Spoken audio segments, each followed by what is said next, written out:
j'espère que vous allez bien. Donc aujourd'hui, on inaugure notre nouvelle rubrique, la rubrique Mes petits chouchous. Alors, mes petits chouchous, ce sont mes petits chouchous à moi. Comme je l'ai dit dans ma vidéo de présentation de mes vœux de 2022, vous allez retrouver dans cette rubrique plein de marques différentes. Ce n'est pas forcément du matériel, de l'équipement, des fournitures à avoir systématiquement en scrap. Mais pour moi, ce sont des équipements que j'adore et que si jamais ils venaient à s'abîmer ou à se casser, je rachèterai parce que je ne peux plus m'en passer. Voilà, moi, c'est vraiment des indispensables pour moi, mais par contre, pas forcément des indispensables pour vous. À vous de faire le tri dans ce que je vais vous proposer au niveau de mes petits chouchous. Certainement que dans certains cas, vous avez des alternatives ou tout simplement, ce n'est vraiment pas le type d'équipement dont vous avez besoin. Je rappelle aussi que je n'ai pour le moment aucun partenariat avec la moindre marque, étant donné que je n'ai pas beaucoup d'abonnés. Je pense que les marques s'intéressent dès le moment où on compte en milliers, ce qui n'est pas mon cas. Donc voilà. C'est simplement un partage que je vous fais par rapport à des choses que j'aime bien. Alors c'est pareil, je vais vous présenter certaines marques. Pourquoi dans certains cas, c'est parce qu'à l'époque où j'ai investi, il n'y avait que cette marque qui existait.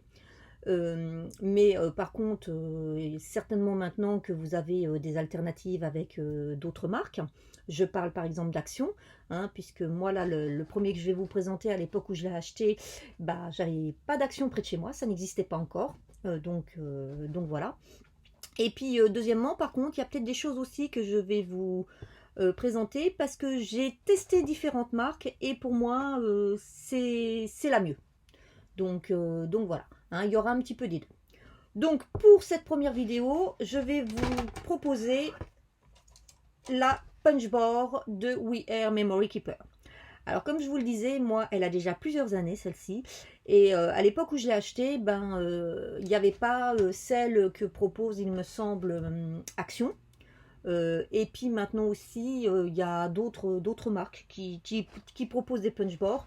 Mais à l'époque moi où j'ai commencé à m'intéresser aux punchboards, on trouvait vraiment que chez WeAir Memory Keeper. Donc en punchboard, moi je suis quasiment équipée que chez eux.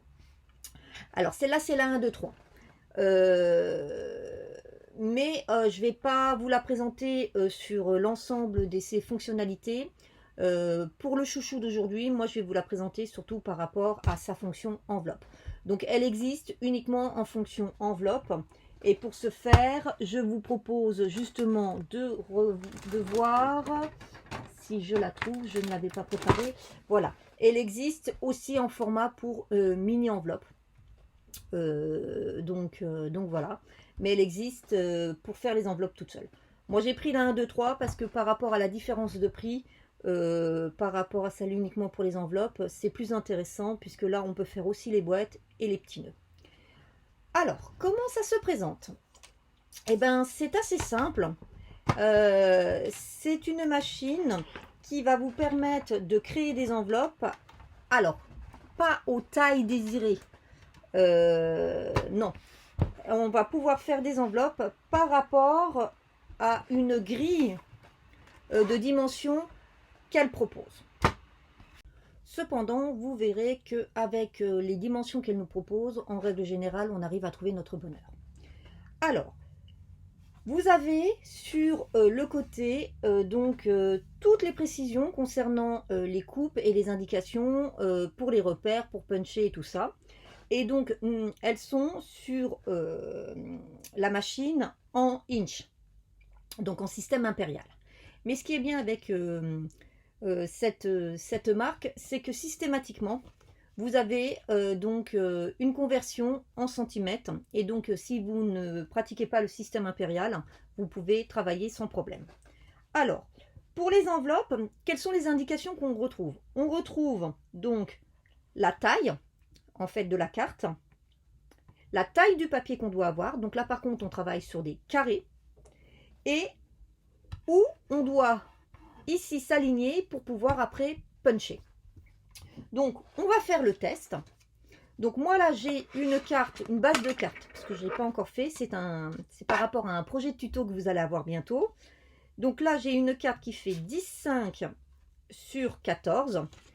Donc comme je vous l'ai dit, je ne vais pas trouver 10,5 sur 14, mais par contre je trouve ce qui s'en rapproche le plus du 11,4 sur du 15,2. Donc 11,4 sur 15,2, c'est bien. Ça me permet d'avoir une enveloppe dans laquelle rentre facilement ma carte, et surtout ça va pouvoir me permettre, si je veux, de faire un peu d'effet en épaisseur sur ma carte, hein, du 3D ou ce genre de choses, puisque j'aurai de la marge de manœuvre. Et pour ce faire, on me dit qu'il me faut un carré de 22,2 cm. Donc je coupe mon papier et je reviens vers vous pour vous montrer comment ensuite on crée une enveloppe facile et rapidement avec cet outil. Donc voilà, j'ai coupé mon carré de 22,2 cm. Maintenant, je vais me positionner sur ma punchboard en regardant ce qui est indiqué. On me dit qu'il faut que je me mette au niveau du repère à 10 cm. Donc ici, pareil, vous avez en système impérial et en dessous en centimètres. Donc là, je vais me mettre à 10 cm. Je vais ouvrir ici, récupérer mon petit plioir, et là à 10 cm je punch. Je vais venir ensuite, alors je vais vous mettre dans le bon sens pour que vous voyez. Ensuite je vais venir ici tracer ma ligne, ce qui me fait mon premier volet. Ensuite il me suffit de tourner. Et là, je vais me positionner en sorte que ma ligne ici, elle soit ici alignée. Voilà. Ici, j'ai un alignement. Et qu'est-ce que je fais? Je punch une deuxième fois et je trace mon trait. Et je retourne. Et là, je refais la même chose.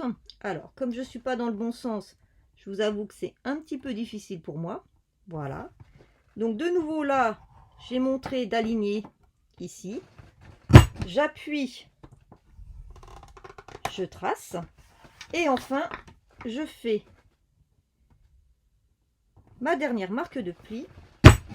Je punch et je trace. Et normalement, si vous avez bien punché, vous avez votre dernière ligne qui va se mettre dans l'alignement de votre petit encart.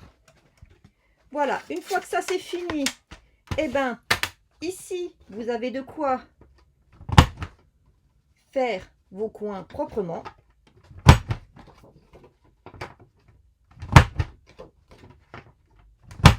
Voilà.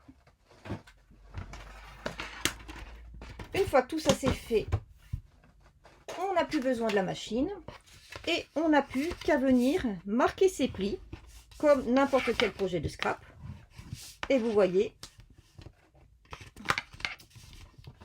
mon enveloppe se dessine déjà. Voilà, donc vous avez vu, en quelques claques, on obtient une enveloppe dans laquelle vient se glisser sans problème notre carte. Donc franchement, si vous êtes comme moi, que vous faites beaucoup de cartes et que vous voulez en fait bien assortir ces dernières avec un joli papier et faire vos cartes vous-même, vos enveloppes vous-même, je vous conseille franchement d'investir dans une punchboard. Moi, ça, le jour où celle-ci ne fonctionnera plus ou qu'elle soit cassée, j'en rachète une tout de suite. Alors, je ne sais pas si je reprendrai la marque Memory Keeper ou une autre. C'est vrai que celle-ci a l'avantage de pouvoir me permettre de faire les petits nœuds et de faire aussi les boîtes. Après, voilà, c'est quand même, celles-ci sont quand même un certain montant. Hein, c'est quand même un investissement. Donc voilà. Donc voilà mon premier chouchou. Je voulais donc vous montrer la punchboard pour pouvoir faire vos propres enveloppes. Alors, pour celles qui veulent vraiment pas investir et qui veulent faire leurs enveloppes, donc vous savez, hein, c'est la même méthode. On va partir sur un carré et on va venir faire des plis. Mais je trouve qu'il y en a toujours un qui est un peu moins bien que les autres. Donc c'est pour ça que moi, non, faire des enveloppes manuellement, c'est terminé. Je trouve surtout si on a fait une magnifique carte à côté, je trouve que ça vient gâcher en fait la beauté de la carte, puisqu'on se retrouve avec une enveloppe très approximative, un petit peu brouillon, donc c'est pas très sympa. Donc là, bah après, j'ai plus qu'à venir coller ici, ici, ici. Je mets ma petite carte dedans. Et puis, j'ai plus qu'à fermer. Voilà, donc, petit tuto court, rapide sur l'un de mes chouchous. Donc, je vous propose bientôt d'autres chouchous. En attendant, je vous souhaite de passer une bonne journée et je vous dis à bientôt. Bye bye!